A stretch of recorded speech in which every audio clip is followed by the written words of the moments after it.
അപ്പോൾ ഗൈസ് ചെറുതായിട്ട് മഴ കൊണ്ടതിൻ്റെ ഒരു കാരണം കൊണ്ട് എനിക്ക് മൂക്കൊക്കെ അടഞ്ഞിക്കാണ്. അതാരും ശ്രദ്ധിക്കേണ്ട.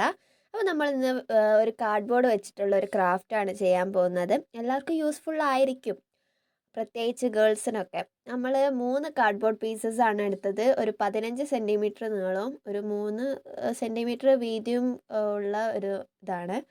അത് ഞാൻ ഒരു പാറ്റേൺ പേപ്പറിൽ സ്റ്റിക്ക് ചെയ്ത് കൊടുത്തിട്ടുണ്ട്.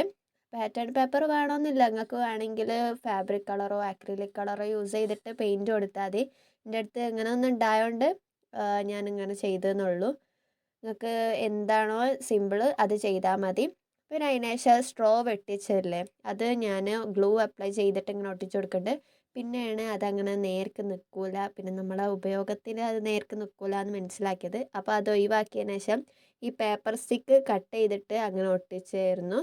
പേപ്പർ സ്റ്റിക്ക് എല്ലാവർക്കും ഉണ്ടാക്കാൻ അറിയാലോ, പ്രത്യേകിച്ച് പറഞ്ഞു തരണമെന്നില്ല. പിന്നെ ഞാൻ ഈ ഒരു പേപ്പറിൽ ഇങ്ങനെ ഒരു റിബൺ പോലെ വരച്ചതിന് ശേഷം ഇങ്ങനെ കളർ കൊടുത്തിട്ട് ഇങ്ങനെ സ്റ്റിക്ക് ചെയ്ത് കൊടുക്കുന്നുണ്ട്. നിങ്ങൾ ഇതേപോലെ ഉണ്ടാക്കുകയാണെങ്കിൽ ഈ റിബൺ കുറച്ചും കൂടി വലുതാക്കി വരച്ച് കട്ട് ചെയ്യണതാണ് നല്ലത്. അപ്പോൾ ഇതാ നമ്മളൊരു വാൾ ഹാങ്ങിങ് ആണ് ഉണ്ടാക്കിയത്. ഈ ഗേൾസിനൊക്കെ മാലയും തൂക്കാം, പിന്നെ കീ ചെയിൻ അങ്ങനത്തെ എന്തെങ്കിലും തൂക്കാൻ പറ്റിയതാണ്. അപ്പോൾ അത്രേ ഉള്ളൂ. Bye bye.